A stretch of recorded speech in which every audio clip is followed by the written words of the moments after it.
Nilson, pode falar.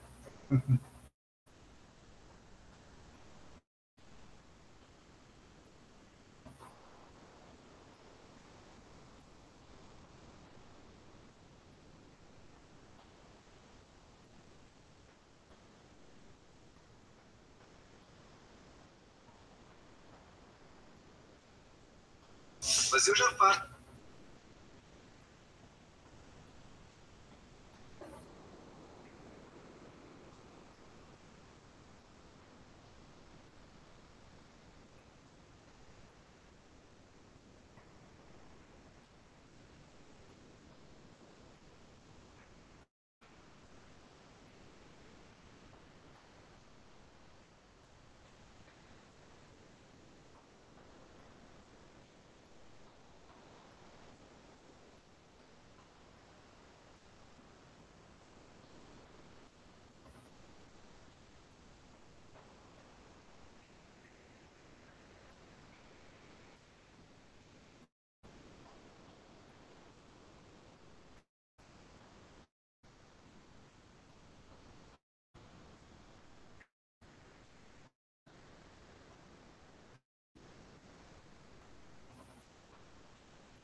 Bem, vamos começar, porque senão a gente vai atrasar aqui, que é muita coisa, né?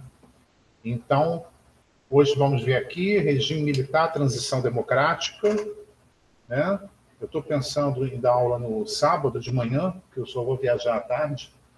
Aí fica, eu vou combinar com a Vanderleia depois, tá? Aí vocês teriam aula na parte da manhã lá também, da Emancipa, em Vila Isabel, tá bom? Mas aí eu confirmo com vocês. A gente hoje não deve terminar isso aqui não, mas depois também vocês podem acompanhar pelos slides, tá? Tem a matéria aí e conferir com o livro de história também, tá? Então vamos lá. Aqui tem 3 imagens que marcam bem a questão dessa ditadura, né? Há uma questão conceitual, né, ditadura militar, regime militar, eu prefiro regime militar. Tá?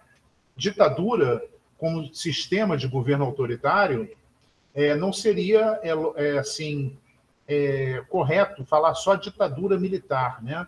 Porque, na realidade, a participação empresarial, né, é muito grande nesse regime autoritário.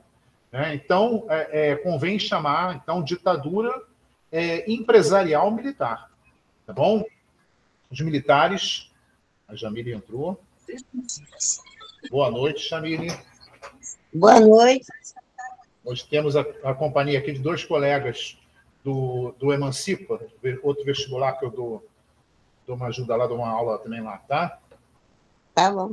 Então, já comecei aqui. Então, a primeira é essa questão. A gente fala assim, ditadura militar não é um conceito correto. Então, a gente fala ditadura empresarial militar. Agora, o regime militar, sim. Por quê? Porque os militares é que vão comandar. Eles que vão montar toda a estrutura política e vão comandar, inclusive, os presidentes todos são militares. Né? Não só presidente, os vices também. Só teve um momento que nós tivemos um vice civil, que foi Costa e Silva. Né?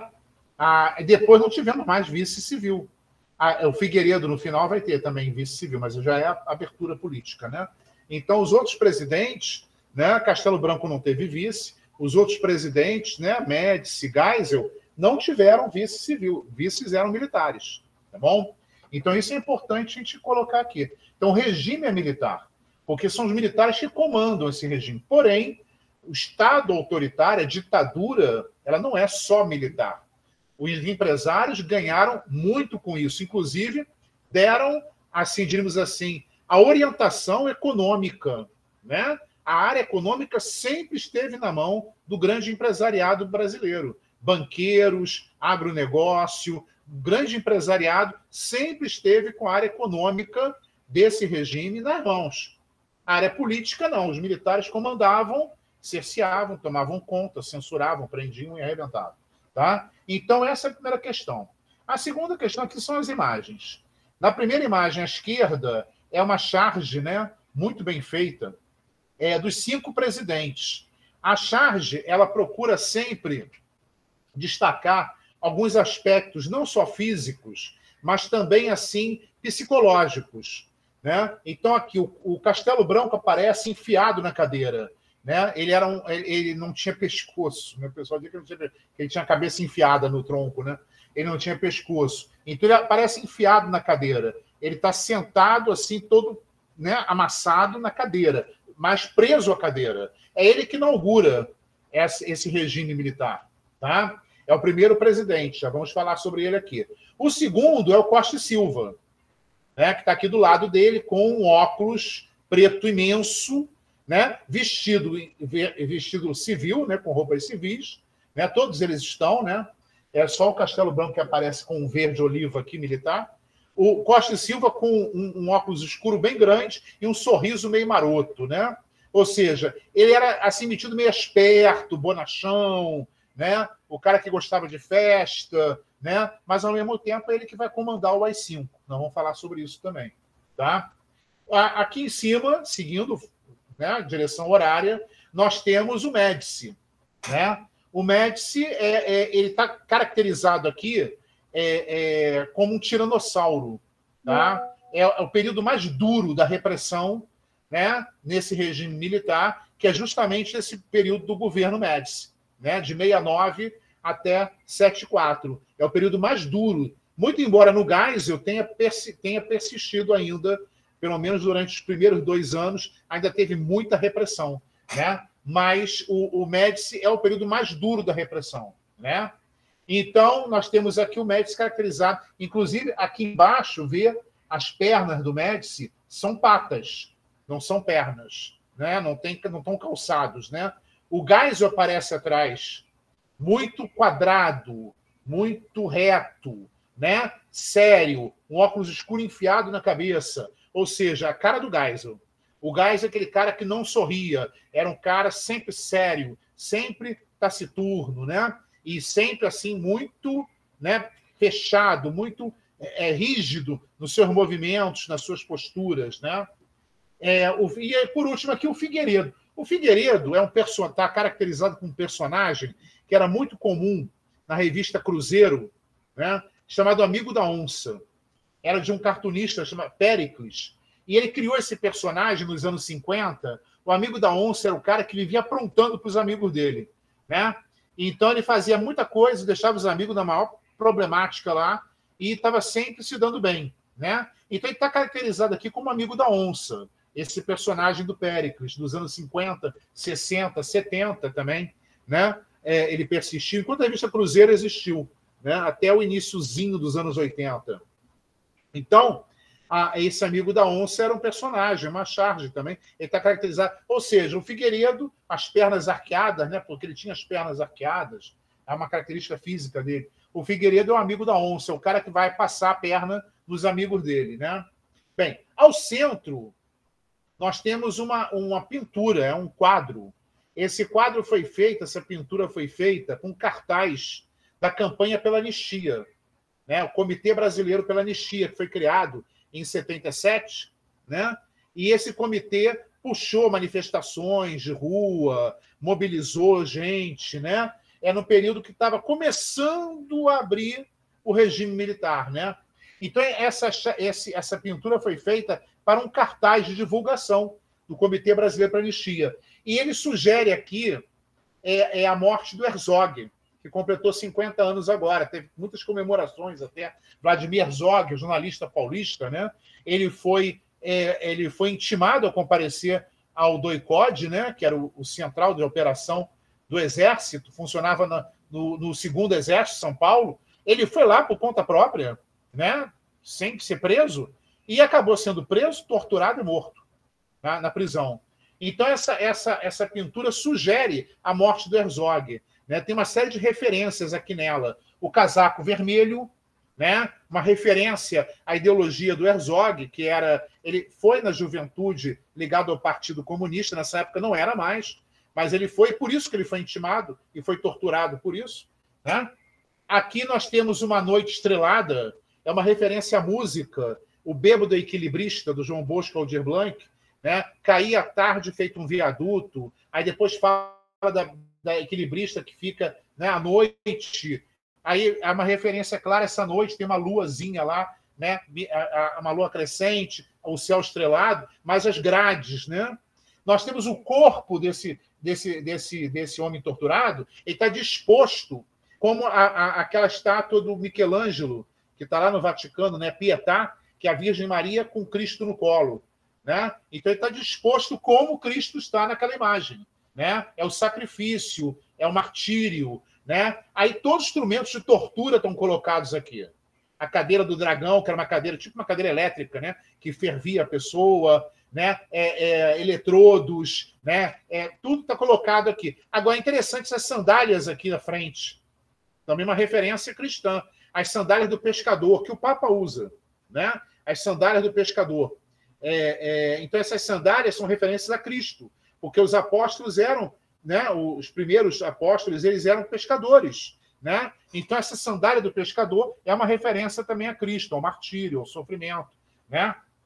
Então, e nós temos aqui uma coisa bem interessante, que é essa luz, né? Que ilumina esse corpo, essa lâmpada aqui, é a lâmpada que está no quadro Guernica, do Picasso, né? Daquela cidade que foi bombardeada na época da Guerra Civil Espanhola. Ela foi bombardeada por uma aviação nazista que apoiava os fascistas espanhóis, né? Então, ele fez um quadro e nesse quadro ele coloca essa lâmpada lá em cima no quadro, né? Vocês podem procurar depois Guernica e ver o quadro, e essa lâmpada está lá. É uma referência ao Guernica, a essa barbárie, né? Nazista, fascista, né? Então, é um quadro cheio de referências à tortura, à repressão, ao fascismo, né? E aqui, por último, a Direta Já. É um cartazinho que foi feito pelo Enfio, né? E esse é o Teotônio Vilela, um político. Esse político ele apoiou o golpe de 64, ele foi da Arena, o partido que apoiou a ditadura o tempo todo, mas no final, quando ele foi eleito senador depois para Alagoas, né?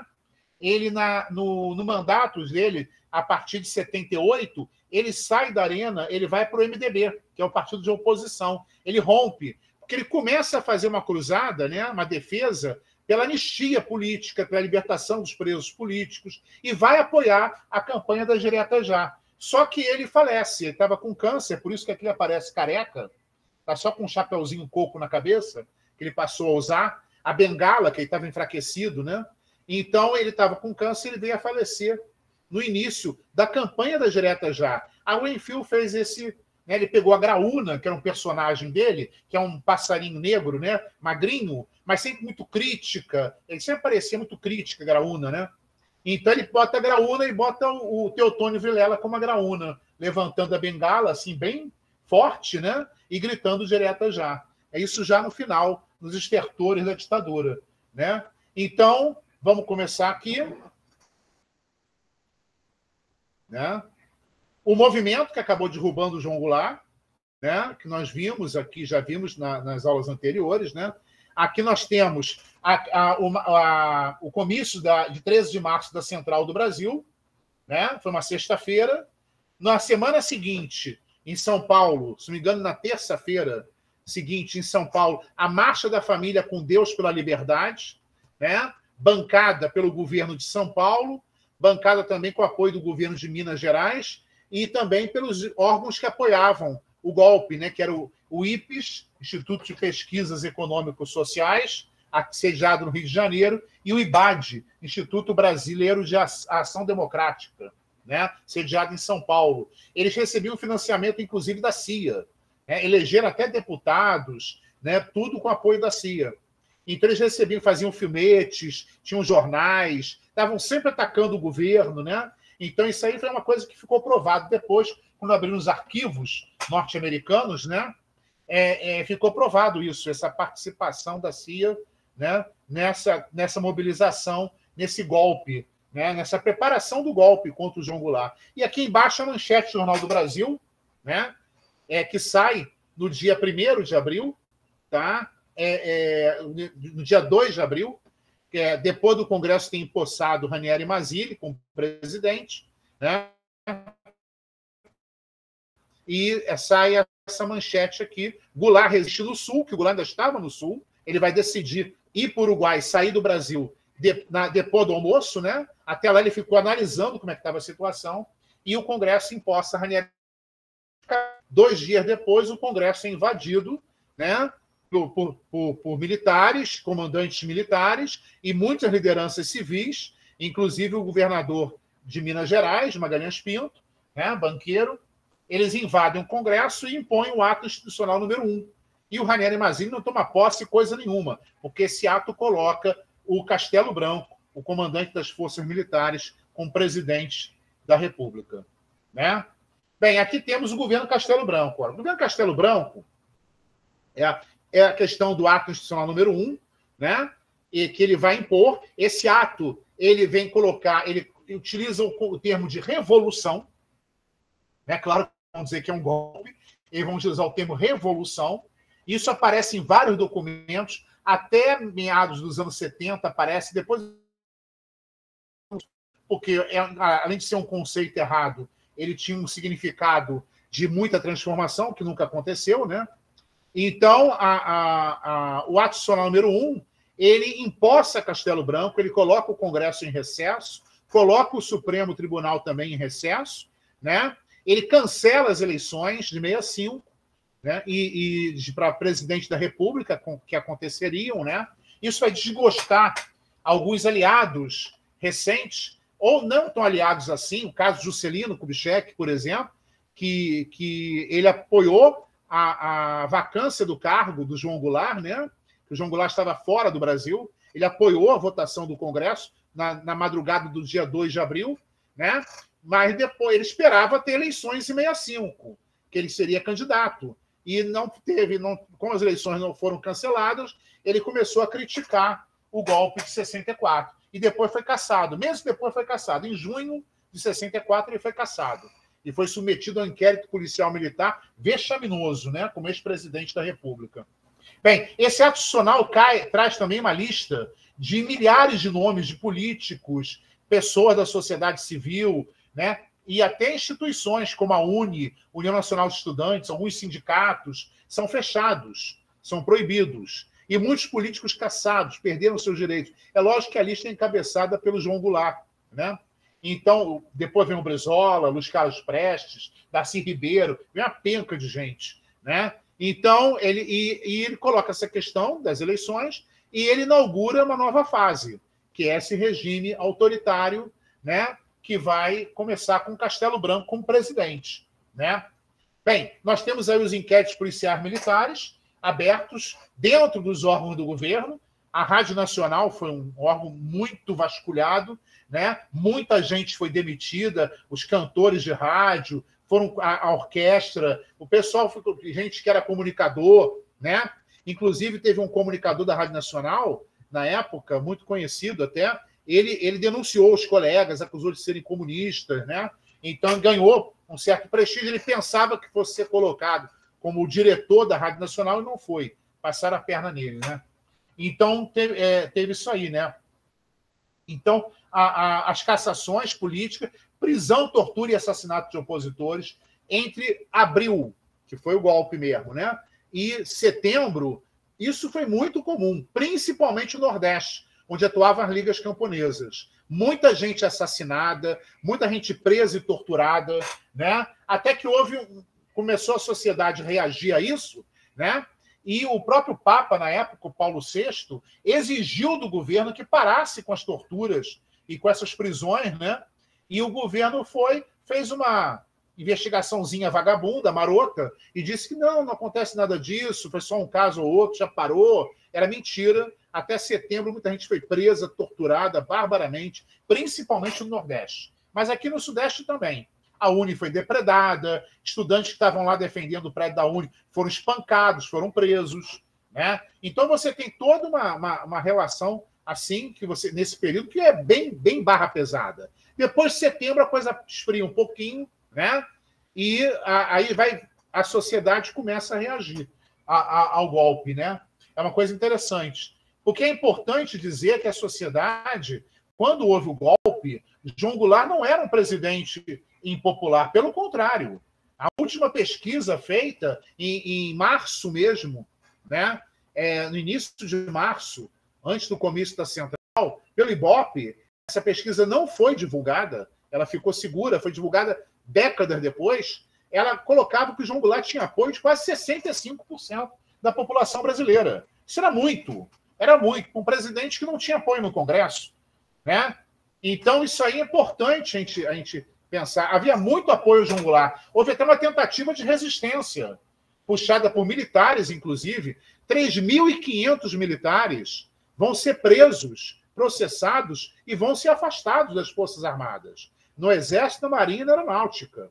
Brigadeiros da Aeronáutica, 3 brigadeiros, que foram heróis na Segunda Guerra Mundial, quando criaram a FAB, eles foram expulsos da Aeronáutica, foram caçados, pegaram prisão, porque eles não aceitavam o golpe. Então, isso aí é uma coisa importante para a gente ver, que houve tentativa de reação, sim, só que a repressão foi muito forte, foi muito brutal. E o apoio dos governadores de estados também era muito forte. Você teve uma oposição ao golpe em alguns estados, né? Pernambuco, Miguel Arraes, Sergipe, Goiás, o estado do Rio, né? Você teve apoio por aí, o Rio Grande do Sul, mas mesmo assim o resto todo aderiu. E essa trinca, né? No caso, um quarteto, né? Bahia, São Paulo, Minas, Rio, aí matou. A Guanabara, né? O estado do Rio não, o estado do Rio foi contra. Mas a Guanabara foi favorável. A Guanabara era 70% da população de todo o Rio de Janeiro, né? Todo o que seria o estado do Rio, era Guanabara, estava na Guanabara. E isso apoiou o golpe, né? Então, esse tipo de questão é importante colocar. E o Castelo Branco vai adotar uma política econômica, que é o PAEG, o Plano de Ação, muito recessiva. Corte de gasto, aumento de impostos, recessão, né? Isso vai fazer com que, já no final de 64, já haja uma oposição, uma crítica forte. Até jornais que apoiaram o golpe, como o Jornal do Brasil, o Correio da Manhã, começaram a fazer críticas muito fortes a esse regime militar, né? Então, você tem aí, em 65, nas eleições, você tem a vitória da oposição. Foram dos 22 estados, tivemos eleições em 12. E nos dois mais importantes que tiveram eleição, Minas e Guanabara, quem ganhou foi a oposição. A oposição. No caso, dois políticos ligados ao Juscelino Kubitschek, que já estava cassado, já estava em Portugal no exílio, né? Então ganhou, foi o Israel Pinheiro, um engenheiro que participou da construção de Brasília, que ganhou em Minas, e o Negrão de Lima, um embaixador, né, que era muito ligado ao Juscelino também, ganhou aqui na Guanabara, né? Agora, isso vai fazer com que o governo, houve uma pressão grande, não reconheça as eleições, não dá posse para esses caras, não. Aí o Castelo Branco resolveu dar posse, reconhecer as eleições, mas ele baixou um outro ato, o ato institucional número 2, acabando com todos os partidos políticos, eram 14, PSD, UDN, todos, né, que vinham da época da democracia, né, acabou criando só 2 partidos. Só poderiam existir 2 partidos. O partido da situação, do governo, Arena, Aliança Renovadora Nacional, e o partido da oposição, o Movimento Democrático Brasileiro, o MDB. Né? Ora, com isso, ele concentra o Congresso, Senado, Câmara, apoiando, e quase todos os governadores, com exceção de Minas e Guanabara, apoiando a ditadura, né? Apoiando o regime militar. E, ao mesmo tempo, também ele coloca eleições para governadores, a partir daí seriam indiretas. Eles seriam escolhidos pela Assembleia Legislativa, que comunicaria a presidência da República, que poderia nomear ou não. Ou não. Geralmente nomeava, porque as assembleias todas eram dominadas, né, pela Arena. Então, só ia escolher gente ligada à Arena. O único caso, a única exceção em todo esse período foi o estado da Guanabara, né? Que era dominado, que aqui o MDB era que dominava, a oposição dominava, né? E o estado da Guanabara, ele acaba escolhendo gente que é ligada à oposição, mas também há políticos que fazem um jogo lá, é aquele político em cima do muro, né? Não é muita oposição também, né? Nem poderia ser. Quem fazia oposição mesmo à ditadura estava preso, né? Ou estava na luta armada, ou estava fazendo outra coisa, então fugiu do Brasil, né? Então, a política externa alinhada completamente com os Estados Unidos, né? Daí vem a intervenção na República Dominicana. O Dominicano elegeu um político que era de esquerda, né? Social-democrata, socialista, e os americanos intervieram para derrubar o cara. Né? Houve um golpe lá, os americanos apoiaram o golpe, intervieram, aí pediram para o Brasil mandar tropa para lá. E o Brasil mandou. E foi uma vergonha. Aconteceu lá o que aconteceu no Haiti, né? Na época, no segundo governo Lula, quando o Brasil mandou tropa a pedido da ONU para o Haiti e invadiram comunidades, mataram gente, mataram criança, foi um inferno. Aí a OEA retirou as tropas brasileiras da República Dominicana. Foi uma vergonha completa isso. O Brasil ficou um bom tempo sem participar de nenhum tipo de intervenção militar, por causa dessa vergonha aí, dessa coisa que foi feita na República Dominicana. Teve também um acordo MEC-USAID. O USAID é USAID, é uma agência de fomento americana para investimentos na área de educação, tecnologia, pesquisa científica. Fizeram um acordo para entregar nossas universidades a essa agência americana. Mas aí começaram os protestos, professores, técnicos, estudantes em todo o Brasil contra esse acordo. Né? Então, esse acordo nunca chegou a ser cumprido integralmente, mas ele acabou sendo cumprido em algumas áreas da universidade, né? Mas na parte tecnológica também. Então, isso atrasou muito a nossa pesquisa. Muitos professores foram demitidos, né? Foram tirados dos seus cargos. A Fiocruz, 18 cientistas da Fiocruz foram afastados. Né? Então, isso aí é uma coisa que pesou e vai levar ao crescimento do movimento estudantil. A partir de 66, já temos revolta estudantil, já vai crescendo, que vai estourar tudo em 68. Né? E daí vem o ato institucional número 3, que cria a lei de imprensa, que é a censura, e o 4, que convoca o Congresso para votar em janeiro uma Constituição que o governo, a ditadura, escreveu. Então, em janeiro, no recesso, eles são convocados para votar. Você tem que aprovar essa porcaria de qualquer maneira. E aprovou. Uma Constituição centralizadora, praticamente acaba com o federalismo, né? Fortalece muito o Executivo, enfraquece o Congresso e o Judiciário, eleições indiretas para presidente da República, governadores, prefeitos de capitais, né?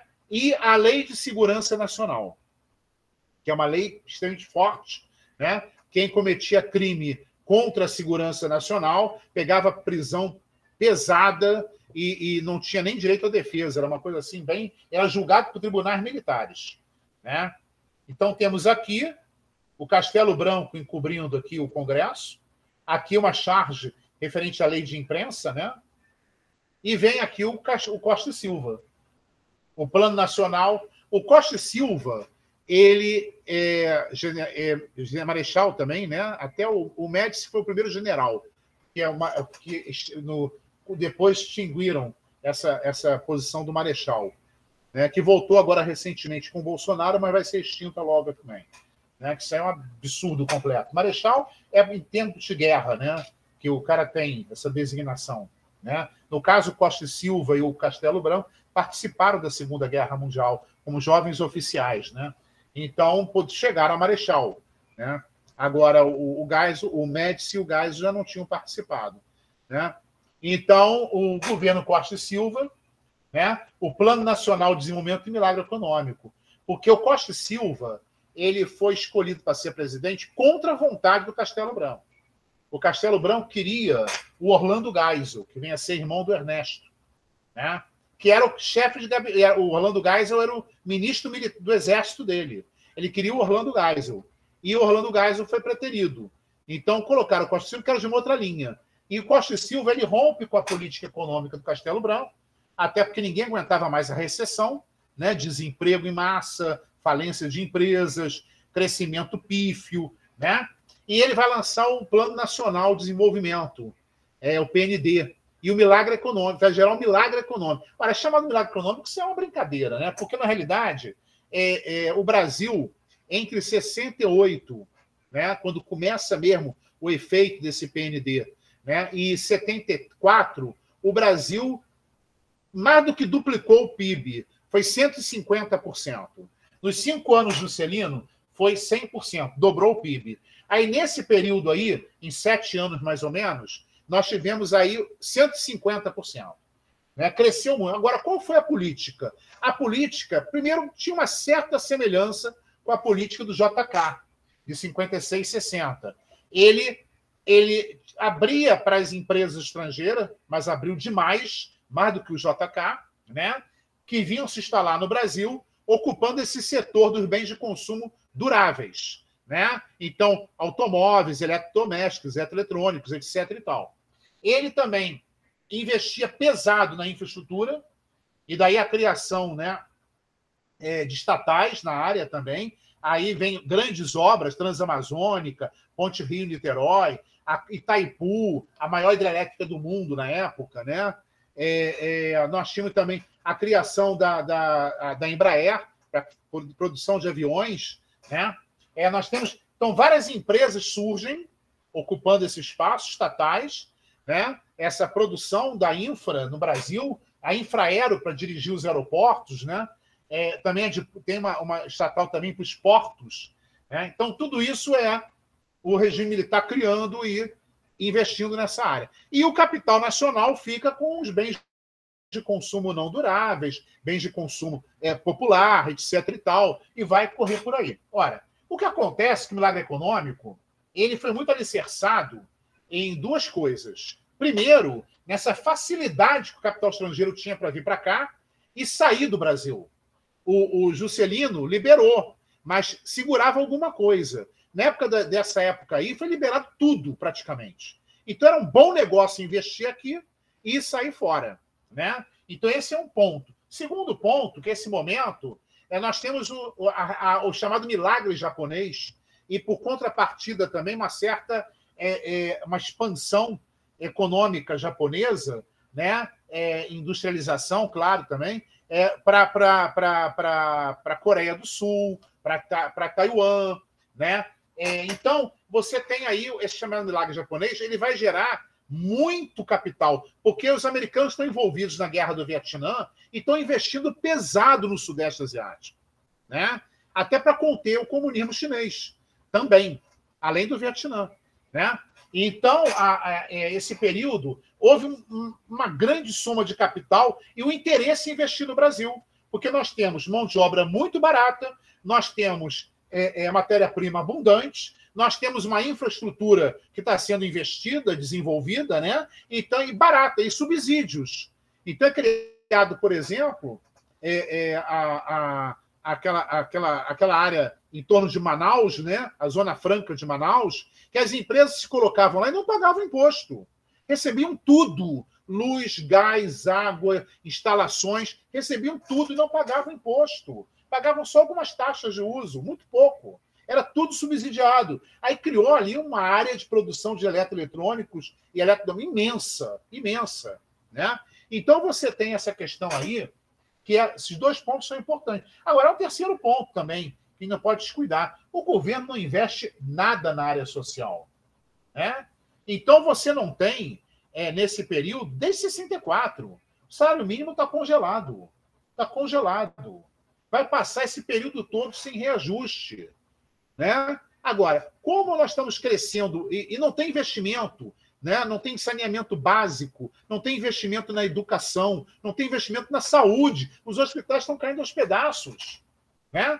Então, você tem isso aí, a grande mostra disso aí é que entre 70 e 74, nós temos uma epidemia crescente de meningite nos grandes centros urbanos, né?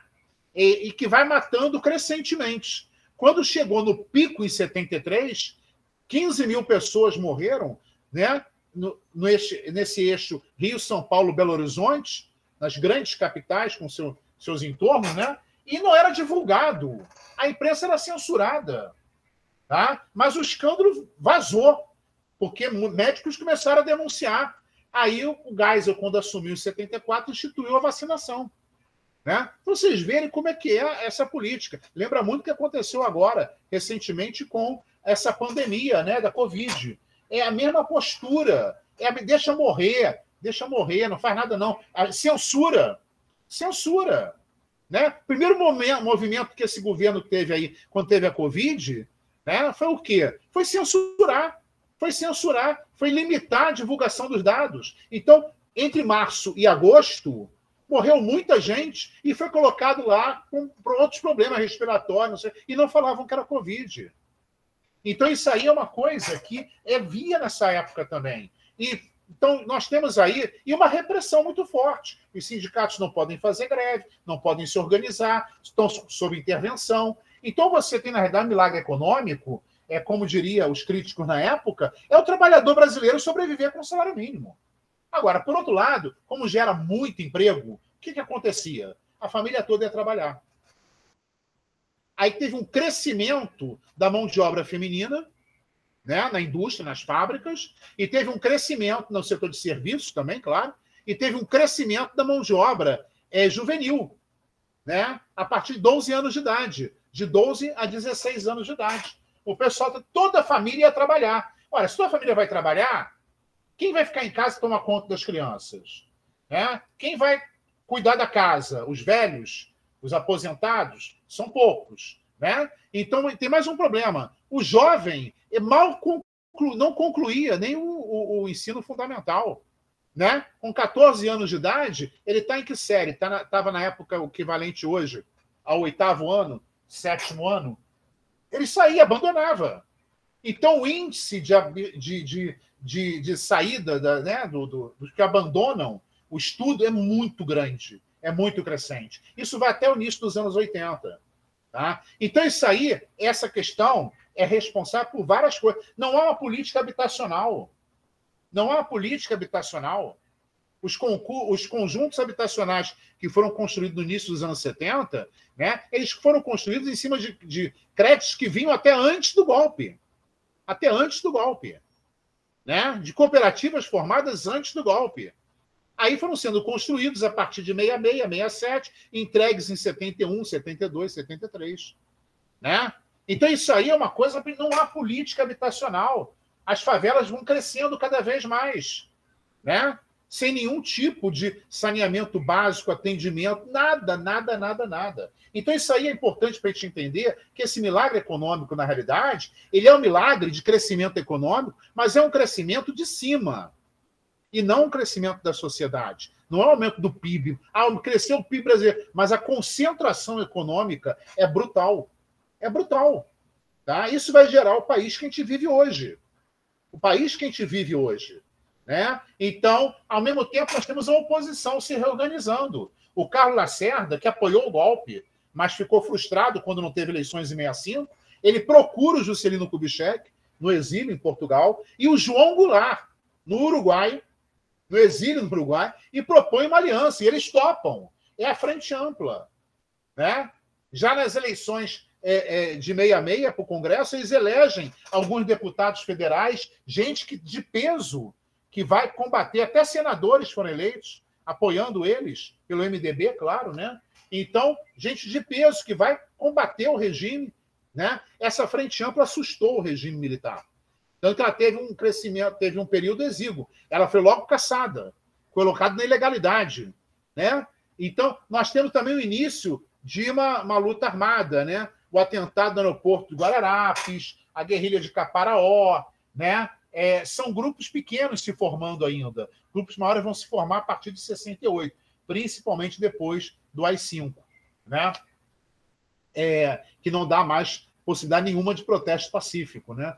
Os estudantes tomam a rua, né? E também a indústria cultural, as artes, estão do lado da sociedade, protestando. É o cinema novo, o cinema marginal, o tropicalismo, né? O teatro, né? Então, o teatro de vanguarda, você tem... E as greves voltam. Em 68 tivemos 2 greves muito grandes. Contagem, Minas Gerais, grande Belo Horizonte, né? E Osasco, grande São Paulo e São Paulo. Né? Então, você tem 2 greves muito grandes, com ocupação de fábrica, intervenção do Exército, prisão das lideranças. Né? Então, essa radicalização toda culmina nas manifestações estudantis, e uma dessas manifestações foi um protesto contra as péssimas condições de alimento num restaurante popular, que ainda existia, o Calabouço, né? Ali perto da Praça 15, a polícia militar invadiu o restaurante, atirando, e matou um estudante que estava lá dentro, estava comendo lá dentro, coitado. Inclusive, esse rapaz era do Pará. Ele estava lá dentro e foi assassinado. Levou um tiro no peito. Né? Os colegas conseguiram sair com o corpo dele e fugir, porque os militares os PMs queriam pegar o corpo. Levaram para a Assembleia Legislativa da Guanabara, que é onde hoje é a nossa Câmara de Vereadores, puseram o corpo em cima, né, do balcão da Câmara, e ali começaram os protestos e tudo. Daí veio uma série de protestos, a Marcha dos 100 mil, né, e discursos de deputados atacando o governo, até que chegou num ponto crucial em dezembro, né, o governo decreta, o Costa e Silva e seu ministério decretam o AI-5, o Adicional número 5, que fecha tudo. Fecha o Congresso, legislativos estaduais, intervém em vários estados, suspende o Poder Judiciário. O nosso Supremo Tribunal Federal, na época, tinha 9 ministros, né? 3 foram exonerados, foram expulsos do Supremo, né? Que eram acusados de serem esquerdistas, não sei o quê, foram expulsos, foram cassados, né? Vem mais uma lista de cassação parlamentar, gente que não foi caçada em 64, está sendo caçada agora, essa lista é maior ainda. Artistas também, Caetano Veloso, Gilberto Gil, Chico Buarque, todo mundo colocado aí, né? Quem estava no exílio, quem estava no exterior não voltou, o caso do Chico Buarque, ficou por lá, estava na Itália, e os outros foram presos aqui e acabaram indo para o exílio depois. É o caso do Caetano Veloso, Gilberto Gil, Taiguara, vários outros, né? Que foram foram viver lá fora, foram para a Inglaterra, foram para Cuba, né? Foram para fora do Brasil, né? Aí nós temos o derrame que o Costa e Silva sofre em julho de 69, meses após o AI-5, né, decretar o AI-5, né? Ele sofre um derrame e fica impossibilitado de exercer a presidência. Uma junta militar vai assumir, né, no lugar dele. Aqui temos imagens, né, do protesto estudantil, abaixo da ditadura, fora a ditadura, né? Aqui temos o atentado no aeroporto Guararapes, em Recife, explodiu uma bomba, matou um oficial da aeronáutica, né? E feriu algumas pessoas em volta. Essa bomba seria destinada ao Costa e Silva. Ele estava visitando o Recife, mas o avião dele pousou atrasado e a bomba explodiu antes no saguão do aeroporto, né? Até hoje não se sabe direito quem explodiu essa bomba, tá? Porque houve muitos atentados nessa época que eram feitos por grupos de extrema-direita, né? E atentados a livrarias, teatro era invadido, os atores eram espancados, né? Atentado na rede ferroviária federal, né? Tanto no Rio como São Paulo, Belo Horizonte, explodiram bomba, danificaram trilhos, né? Então você tem muitos atentados que foram feitos pela extrema-direita. Esse atentado aí, até hoje, ninguém sabe direito quem fez, atribuíram a um grupo revolucionário que nunca subiu nada, nunca apareceu, movimento nacionalista revolucionário, nunca apareceu nada, nunca sumiu nada. Então, esse atentado até hoje está meio escurinho, está bem no escuro, né? Aí temos aqui, né, o tropicalismo, o Edson Luiz na bancada, né? A manchete do Jornal do Brasil, luta domina Rio, estudantes vão continuar. Foram várias manifestações, pancadaria, gente morta. E aqui uma pintura do Hélio Oiticica, um artista marginal, um artista de vanguarda, né? Seja marginal, seja herói. Eles põem um corpo crivado de balas, né? Protestando contra a violência, contra a ação do Estado, né? A manifestação, a passeata dos 100 mil, as atrizes aqui na frente dela, várias figuras estão presentes aqui, Gilberto Gil, Paulo Altran, Tônia Carreiro, Caetano Veloso também está por aqui, né? Então você tem várias figuras aqui também, né? Nessa passeata. Festival da Canção, também era um espaço de protesto, né? E a música do Geraldo Vandré, para não dizer que não falei das flores, né? A famosa Caminhando, que virou um hino da época, né? Os estudantes. E aqui a manchete do Jornal do Brasil, o governo baixa a ato institucional e coloca o Congresso em recesso por tempo ilimitado. Né? Censura absoluta, repressão, cassações, né? É o ato institucional. Aí vem umas coisinhas do jornal assim interessante, aqui ele fala uma previsão de tempo estava um dia aberto, tempo aberto, botar tempo nublado, sujeito a tempestades, raios e trovões. Aqui tem ontem foi o dia dos cegos, faz referência a assim, umas coisas que o jornal fez, mostrando um certo furo, né? Nessa questão aqui. A junta militar vai governar alguns meses, agosto a novembro, né? Um período que vai ter uma radicalização, que nesse período os grupos de luta armada, formados principalmente por estudantes, já estão começando a atuar, assalto a banco, sequestro de embaixador, o principal foi o norte-americano Charles Elbrick, né? Pelo MR8, um grupo recém-formado por estudantes, né? Então ele foi sequestrado e depois foi devolvido. Todos eles foram devolvidos com vida, né? Mas isso gerou uma reação muito forte da repressão, né? Muita gente era presa e eles negociavam sempre para libertar os presos políticos, né? Então ia crescendo a lista de presos a serem libertados. Então foram uns 5 ou 6 sequestros, se não me engano, que aconteceram. Mas até o início de 71. Depois parou, que a repressão foi muito forte, estava desativando tudo. Muita gente já tinha sido morta, presa, né? E muita gente já tinha fugido do Brasil, não podia voltar. Né? Vão baixando decretos, penas de morte, né? Também a questão do banimento, né? Então, que era condenado, um preso político, era banido do país, não podia voltar. Se voltasse, era morto. Alguns voltaram e foram assassinados, né? Então, foi um período que se estruturou mais ainda a ditadura, né? Até que escolhe o Médici. O Costa e Silva falece, né? No final de outubro, e o Médici é escolhido para tomar posse como presidente, né? Ele, dentro dessa linha, ele era ligado ao Costa e Silva e vai dar prosseguimento a esse período repressivo, né? Aí está a junta militar, comandante da Marinha, da Aeronáutica e do Exército, e aqui o Charles Elbrick com um ferimento na testa que ele levou quando ele saiu do carro e o estudante meio deu uma coronhada nele, né? Mas fora isso, ele estava bem.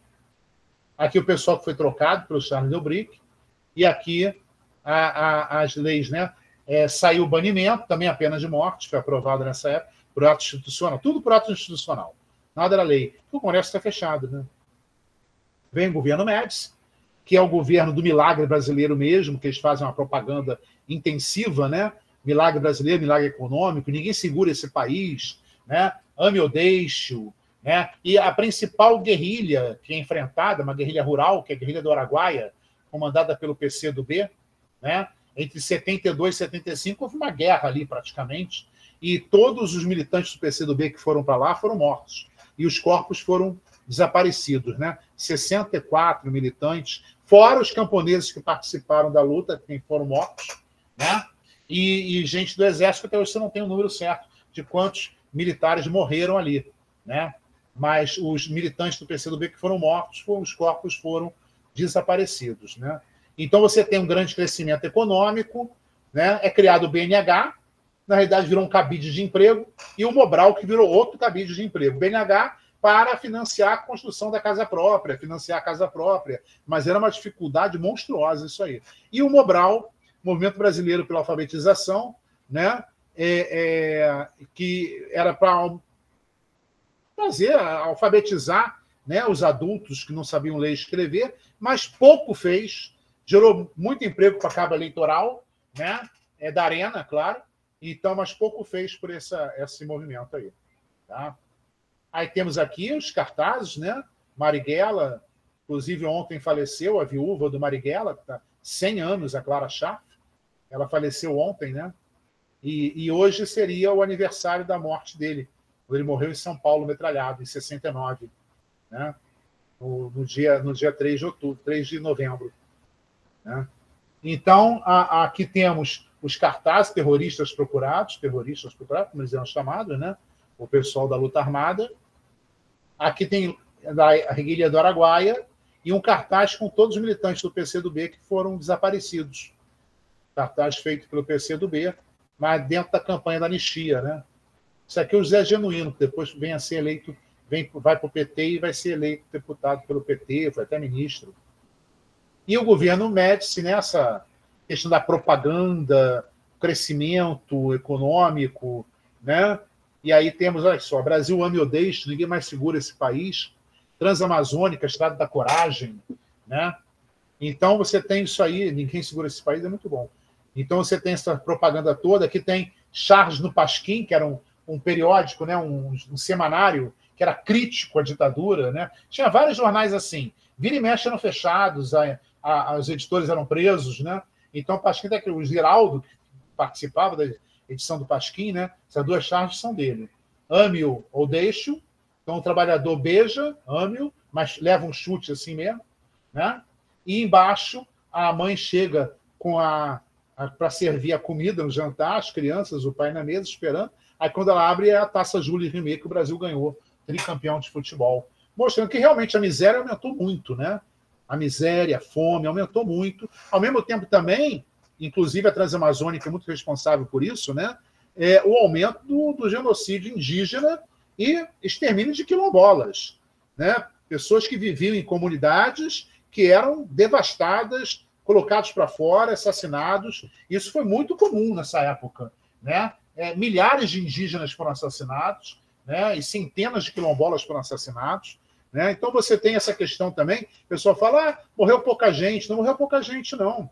Morreu muita gente. É que o pessoal pega só quem estava na luta armada, que era classe média, estudantes, né? Aí realmente morreram poucos, morreram 1.000, né? 500 tiveram corpos desaparecidos, desses 200 e tanto não foram achados ainda, né? Agora, do pessoal, a repressão em geral, considerando os esquadrões da morte formados, Rio, São Paulo, Minas, que mataram milhares de pessoas. É criminoso, é bandido. Não, mas não é isso, porque era o pessoal que às vezes era poceiro de terra, lutava pela posse da favela, entende? Aí o cara era assassinado, aí botava que era bandido. Não é assim, né? Então, milhares foram assassinados por esses esquadrões da morte, que agiam impunemente, saíam matando, extorquindo, roubando. Né? Então você tem esse lado da repressão, que é o lado que a sociedade vive até hoje, de certa maneira. Né? Aqui, propaganda.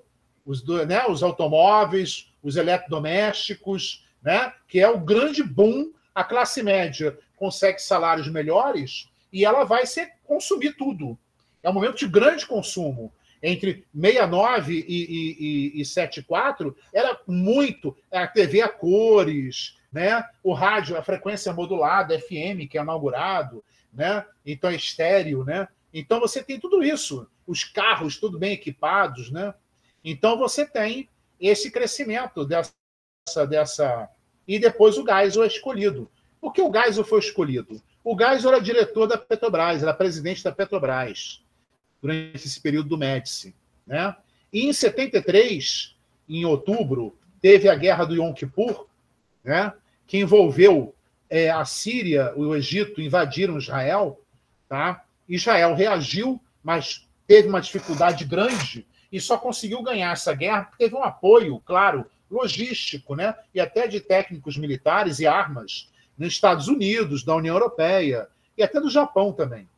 Aí o que aconteceu? Os países árabes dominavam a OPEP, Organização Produtora e Exportadora de Petróleo, Organização dos Países Exportadores de Petróleo, eles fecharam a OPEP e determinaram um aumento brutal no preço do barril do petróleo, que triplicou. O barril do petróleo ficava em torno de 7, 8 dólares, ele pulou para 23 dólares. Foi uma coisa assim absurda, né? Da noite para o dia. Isso quebrou. Quem dependia do petróleo, com os países europeus, o Japão, ou o Brasil, que estava crescendo sem produzir muito petróleo, né? A Petrobras produzia, na época, 18% do petróleo que a gente consumia, tá? Então era muito pouco, né? Aí foi pego de calças arriadas. Então o negócio ficou feio. Então, por isso que escolheram o Geisel. O Geisel vai assumir para contornar essa crise econômica que já se anunciava, montar um ministério com maior participação civil, empresariado, claro, né? E iniciar um diálogo com a oposição. E é isso que ele vai fazer. A oposição lançou um candidato, que era Ulisses Guimarães, né, líder do MDB, né, e ele percorreu o Brasil com o Barbosa Lima Sobrinho, presidente da ABI, Associação Brasileira de Imprensa, mas o que ele chamava mesmo era uma contra-candidatura, né, uma anticandidatura, que ele sabia que não ia ganhar nada, porque a votação no Congresso já estava marcada, a arena era dominante, né, e estava marcado, o colégio eleitoral era favorável ao Geisel. Então não tinha nem como. E ele não podia nem fazer comício, era cercado por tropas. Isso aqui é em Salvador. Eles chegam em Salvador e já são recebidos, né, por cães, guardas, que o governador da Bahia, na época, Antônio Carlos Magalhães, botou em cima deles. Né? Então isso aí é para a gente ver. Né? Geisel assume, vai dar início a uma distensão lenta, gradual e segura, um diálogo com a oposição. Né? Ao mesmo tempo, esse milagre econômico, milagre brasileiro, começa a corroer, e os movimentos sociais começam a crescer, porque o Geisel suspendeu a censura prévia e abrandou um pouco a repressão. Até porque os grupos de luta armada já estavam completamente destruídos. Muita gente já tinha sido morta, presa, né? E a guerrilha do Araguaia, que prosseguia, já estava nos seus estertores, estava no final. Então, o governo era uma guerrilha censurada, não saiu uma linha sobre ela no jornal, só a imprensa alternativa, o jornal Opinião, né, que publicou uma matériazinha rápida sobre isso, foi logo censurado, reprimido. Né? Então, o Geisel vai suspender a censura prévia nos meios de comunicação e vai abrandar um pouquinho a repressão e inicia um diálogo com a oposição. A Associação Brasileira de Imprensa, a CNBB, a Conferência Nacional dos Bispos do Brasil, a Igreja Católica, né? Alguns políticos do MDB considerados moderados. Né? Agora, o que acontece é que em 74, né, a sociedade já está começando a se agitar, né? Muita gente começa, até alguns sindicatos começam a ficar mais assanhados, movimentos de bairro aparecem, movimento contra a carestia, contra a inflação, que estava alta. Né? Então, o MDB, nas eleições de 74, ele ganhou, né, em 79 das 90 maiores cidades brasileiras. Ele aumentou a bancada de deputados, ele praticamente triplicou a bancada de deputados dele, era uma bancada pequenininha, de repente ela ganhou um bom percentual, né? E ele vai eleger dos 22 senadores, 18 foram do MDB. Isso despertou um problema sério. O governo ficou muito com medo disso, até porque o Partido Comunista Brasileiro, que não entrou na luta armada, o PCB não fez luta armada, ele foi contra a luta armada, ele apoiou sempre o MDB, apoiou a Frente Ampla lá atrás e depois o MDB. E ele elegeu alguns deputados federais em 74 pelo MDB. Então o pessoal começou a ver. 74 também foi o ano que aconteceu a Revolução dos Cravos em Portugal, que encerrou uma ditadura que vinha desde 32, 42 anos de ditadura em Portugal, né? Então, o salazarismo, né? Então, isso, e o Partido Comunista Português, que todo mundo jurava que estava extinto, ele apareceu com força, fazendo reforma agrária, ocupando fábrica, né, elegendo político, ele apareceu com força. Então, isso aí mostrou para o pessoal da linha dura, aqui da repressão, né, que o Partido Comunista tinha força ainda, muita força. Né? Então, começou uma repressão feroz nesse processo que o Vladimir Herzog vai ser assassinado. Ao mesmo tempo, também, mudou a lei em 76, nas eleições que eram para municípios, né? O MDB ganhou 59 prefeitos nas 100 maiores cidades brasileiras que elegiam prefeitos na época, que algumas cidades não elegiam, né? Como é o caso de Caxias, Angra dos Reis, com a usina nuclear, né? Niterói era capital, não era mais capital, mas não elegia também, né? Rio de Janeiro era capital do estado da fusão, né? A Guanabara se fundiu com o estado em 74, 75 começou o novo estado do Rio de Janeiro. Então, as capitais não elegiam. Em algumas cidades consideradas segurança nacional, Angra dos Reis, Santos, Camaçari, na Bahia, né? Que tem lá a refinaria, né? Duque de Caxias também com refinaria, era segurança nacional, também não elegiam. Agora, das 100 maiores cidades que elegiam, 59 elegeram prefeitos do MDB, mesmo Falcão, ela acabou com o debate político que teve na eleição de 74. Por isso que o MDB cresceu muito. E pode até denunciar alguma coisa, né? A Lei Falcão proibiu. O cara só aparecia com a fotografia dele lá e um currículo dele. Só. Era mudo o programa eleitoral. Mesmo com a Lei Falcão, o MDB foi vitorioso. 59 das 100 maiores cidades. Mostrando o crescimento do partido. Né? Então, você tem o segundo Plano Nacional de Investimentos, o PND, Plano Nacional de Desenvolvimento, que muda a questão agora é investir na infraestrutura, buscar alternativas energéticas, concluir o mais rápido possível Itaipu, o programa nuclear, o pró-álcool, né? Mas isso vai fazer com que o Estado se endivide cada vez mais. A nossa dívida que vinha crescendo, ela vai disparar no governo Geisel, né? E a inflação também. A inflação também. Ora, para poder contornar a crise, ele busca parceiros comerciais em outros lugares. Né? Ele não fica só alinhado com os Estados Unidos, como foi até o Médici, né? Ele começa a buscar parceiro no Oriente Médio, na Ásia, na África. Ele vai apoiar a independência das colônias portuguesas na África, que viraram socialistas. Angola, Moçambique, Guiné-Bissau, Cabo Verde, São Tomé e Príncipe. Viraram socialistas. Né? O Brasil vai reconhecer esses países, o governo Geisel vai reconhecer, vai reatar relações com a China comunista, rompendo com Taiwan. Deixa Taiwan de lado e reata com a China em 74, assinando um acordo comercial com a China imenso. Aí a China começa a ser um parceiro comercial brasileiro, já em 74, importante, ainda que bem lá atrás, né? Mas já é importante. Hoje é o nosso maior parceiro comercial, hoje não, desde o início do século XXI. Né? O acordo nuclear com a Alemanha, que os americanos não queriam. Então você tem aí uma série de mudanças, né? E você tem essa repressão política que vai até 77, né? O auge dela é 75, final de 75 até final de 76. Né? 3 dirigentes do PCdoB são assassinados em São Paulo, massacre da Lapa. Tá? O Vladimir Herzog foi assassinado em outubro de 75. E o Geisel vai baixar o pacote de abril de 77, que é um ato institucional.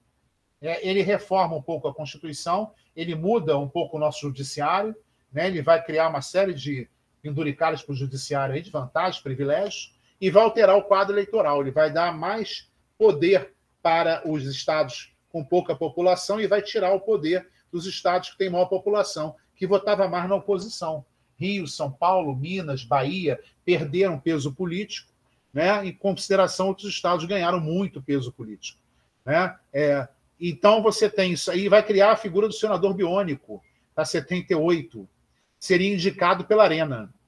Então, em 78, elegeríamos 2/3, né? Então seriam 44 senadores serem eleitos, 22 eram indicados pela Arena, não tem eleição. Eles ficaram com medo de quê? Do MDB ter a maioria do Senado, o que era plenamente possível, mas não teve. Né? Dos 22, o MDB elegeu 14, juntou com os outros 18 que já tinham, ficou 32, no universo lá de 66, o governo continua com a maioria do Senado. Né? Então, você tem essa questão de divergência dentro do governo. O Geisel vai exonerar o ministro do Exército dele, o Silvio Frota, que queria agravar a repressão, queria aumentar a repressão. o Geisel não aceitou, e em 78 ele revoga o AI-5. Ele revoga todos os atos institucionais. Aprova salvaguardas constitucionais e indica o João Batista Figueiredo, que era o chefe do SNI, para o seu, né, sucessor. Aqui o Vladimir Herzog, morto na cadeia, apareceu enforcado, mas de joelho, né? Uma coisa impossível, né? Com um cinto que ninguém não era dele. Então, aqui temos, né, o massacre da Lapa, os 3 dirigentes do PCdoB mortos. Aí plantaram umas armas também, os caras não estavam nem armados. Né? Aqui, o pacote de 77, a demissão do ministro. E aqui a repressão, que o movimento estudantil, a partir de 76, 75, começou a crescer. Em 77 teve um congresso da UNE, né, na PUC, São Paulo, que não pôde se realizar na USP, né? Então, realizado na PUC, e a PUC foi cercada por tropas, né? Os estudantes foram presos, mais 300 estudantes foram presos. Então, é um absurdo, a repressão era muito forte. Né? Aqui tem os movimentos que vão para a rua, a cartaz da anistia, né? Do CBA, Comitê Brasileiro para a Anistia, é um movimento Liberdade dos Presos Políticos, né? Onde estão desaparecidos, e o Figueiredo. Essa foto é ótima, né? Tirada pelo Jornal do Brasil, com o oficial que está atrás dele, com cap, né? E ele parece estar usando cap, porque ele está vestido a civil, né? E aqui uma menininha que se recusou a cumprimentar ele. Essa menininha era filha de um aliado político dele, só que ela não quis cumprimentar ele. São várias fotos assim, a menina vira de costas, não quer nem papo com ele.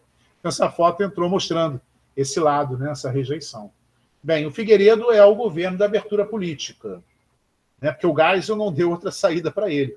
E ele se coloca como presidente da abertura, tem até uns discursos assim, eu vou fazer abertura mesmo contra quem não queira, quem não quiser eu mando prender, arrebentar. É uma coisa assim, bem Figueiredo mesmo, né? Gosta mais de cheiro de cavalo que cheiro de povo, né? Então, mas aparecia como o presidente que era jovial, né? Mas foi o governo que enfrentou uma crise econômica brutal. E já no final do governo Geisel, 77, 78, as greves voltaram. E principalmente as greves no ABC. Né? Por quê? Os sindicatos começaram a descobrir, né, que foram fraudados. Desde 67 estavam sendo fraudados. O governo divulgava índices de inflação muito abaixo do que realmente era. Então eles tiveram perdas substanciais. Aí começaram a pressionar. Desde 74, alguns sindicatos vinham pressionando e conseguiam alguma vitóriazinha, conseguiam uma reposição, mas a maioria não. Então estouraram greves. A partir de 77, final de 77, a greve começou a estourar. Em 78 foi o auge das greves, né? O ABC paulista, né? Em 78 você tem aí, deixa eu ver aqui, a greve aqui, ó.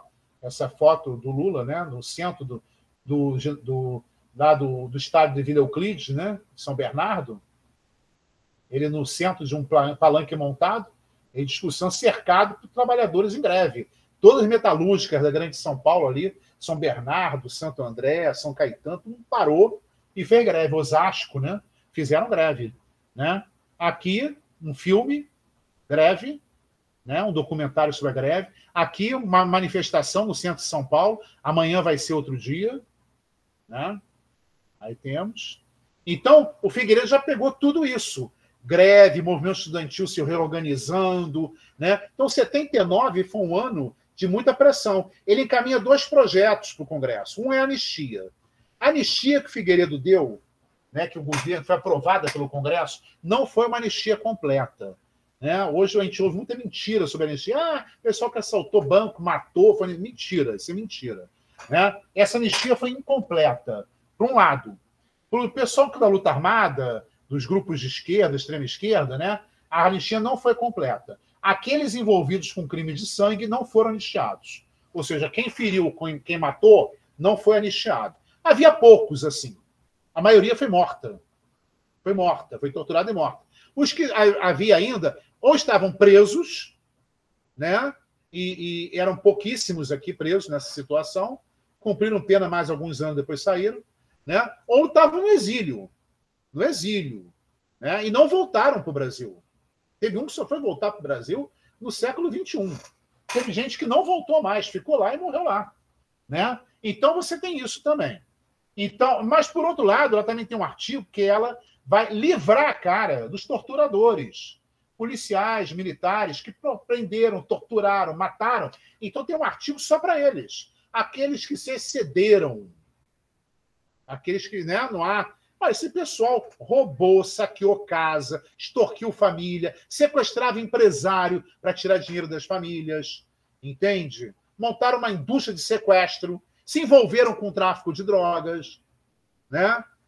Então você tem isso aí, esse pessoal foi perdoado. Esse pessoal não foi nem investigado. Botaram uma pedra em cima disso, não se mexe. Até hoje não se mexe nisso. Então daí você tem ainda desaparecidos e você tem pessoas que não foram punidas, que cometeram crimes gravíssimos, não só contra grupos de esquerda, não, contra a sociedade como um todo. Né? Ao mesmo tempo, você tem nesse período aí, essa sociedade se reorganizando, associações de moradores, sindicatos retomando a luta, movimento estudantil, os partidos, a outra lei foi a lei a lei partidária, né? Aí aparecem 5 partidos, né? 5 não, 6. O PDS, PMDB, PTB, PP, PDT e PT. O PMDB vai se fundir com o PP antes das eleições de 82. Né? O PTB ele tinha gente que veio da Arena e gente do MDB, a maioria da Arena. Aí ele sempre foi uma linha de auxílio ao PDS. Tá? O PDT do Brizola e o PT criado pelo pessoal ligado ao Lula, ao sindicalismo do ABC, né? Movimentos intelectuais. Né? Então você tem isso aí. Né? Então você tem essa questão da sociedade se organizando, crescendo, mas você tem também atentados terroristas. Bancas de jornais que vendiam jornais da imprensa alternativa. A Câmara de Vereadores do Rio tinha um vereador que era do MDB, que era muito combativo, o Antônio Carlos. Aí recebeu uma carta-bomba. O assessor dele foi abrir, explodiu. Ele perdeu dedos e ficou cego. Né? Então, outro atentado foi na OAB do Rio de Janeiro. A secretária da OAB morreu. A secretária do presidente da OAB morreu, Dona Lídia Fagundes Vélez. Ela morreu, ela foi abrir a carta, a bomba explodiu e ela morreu. O enterro dela foi um protesto imenso. Levaram o caixão dela, foi enterrado em São João Batista, em Botafogo, uma multidão levando o caixão da Marechal Câmara, ali no centro, perto da Santa Casa Misericórdia, até São João Batista, em Botafogo. Ocuparam o aterro todo. Né? Então, atentado do Rio Centro, que falhou, né? Ainda bem que falhou. Né? Então você tem aí. Né? Agora, e tudo isso o Figueiredo não fazia nada. Não fazia nada. Até que chega em 82, a oposição vai ganhar as eleições. Né? Na realidade, o PMDB e o PP se fundiram. Né? O PMDB, com o PDT e o PT, né? eles elegeram governadores em 10 estados importantes. Os mais importantes só não elegeram a Bahia, Pernambuco e Rio Grande do Sul. Elegeram Pará, Amazonas, elegeram Paraná, Santa Catarina, São Paulo, Rio de Janeiro, Espírito Santo e Minas Gerais, né? E elegeram também o Mato Grosso do Sul, se não me engano. Uma coisa assim. Foram 10 estados que eles elegeram. Né? Então, o MDB, junto com o PDT e o PT, tinha quase 50% do Congresso. Só não tinha mais porque o PTB apoiava o PDS. Né? Mas, mesmo assim, curralou o governo. E com esses estados mais ricos, né? Aí tem o Figueiredo, o atentado do Rio Centro, que não aconteceu, ainda bem. Né? Iam plantar bombas no Rio Centro. Plantaram, chegaram a botar uma bomba na casa de máquina que não explodiu. Ia deixar tudo no escuro, tudo trancado, né? Outra seria colocada debaixo do palco, uma outra explodiria no meio das pessoas lá, no público, né? Matando gente, causando temor, né? Então, foi um atentado feito por essa extrema-direita criminosa que não foi averiguado. A conclusão que o inquérito policial militar colocou foi, né? Terroristas jogaram a bomba no colo do sargento do carro. Aí morreu o sargento, feriu o capitão, que era o pessoal que estava envolvido. Né? Então, é uma mentira completa e não apuraram direito. Até hoje é um caso em aberto, muito embora a gente já saiba a verdade. Né? Aqui temos, né, a campanha das diretas já. Vai mobilizar milhões de pessoas.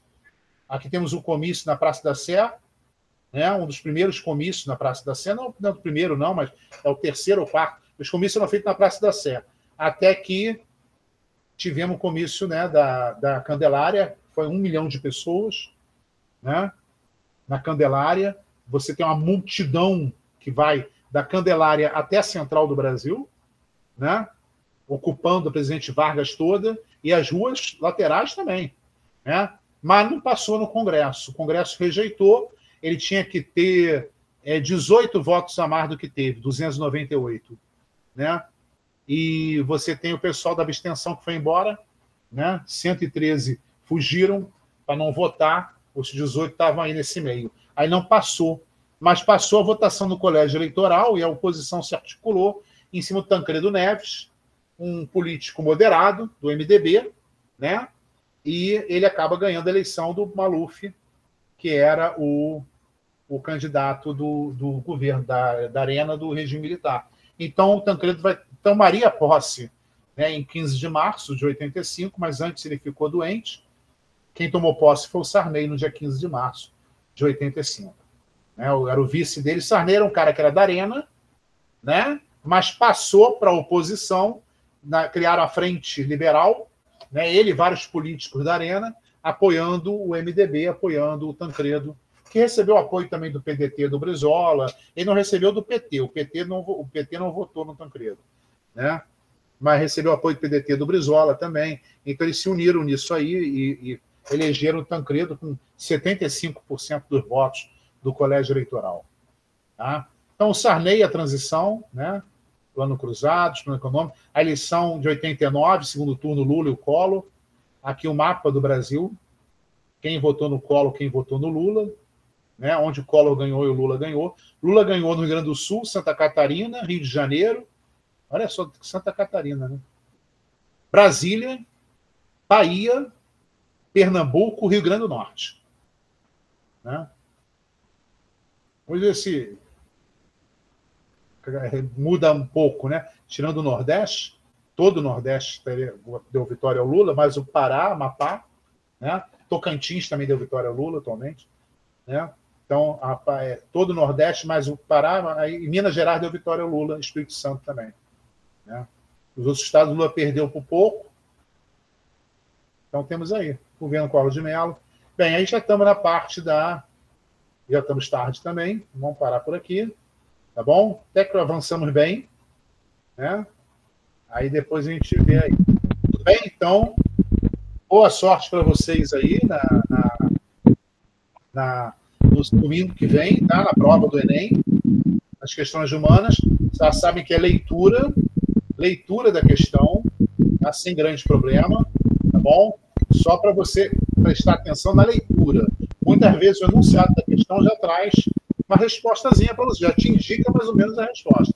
Então, leiam com atenção a questão. Toda a parte de humanas é assim, tá? O que cai mais é geografia, misturado um pouco com ciência e sociologia, mas não são questões muito difíceis de responder, não. É mais a leitura com atenção, tá bom? Então, agradeço a presença de vocês aqui, parar o compartilhamento, tá? Boa noite para todo mundo e boa sorte. O pessoal da Emancipa, talvez eu vou ver se é necessário dar uma aula sábado que vem ou deixar para os outros com a matéria mais pendurada, tá bom? Beleza. Agora,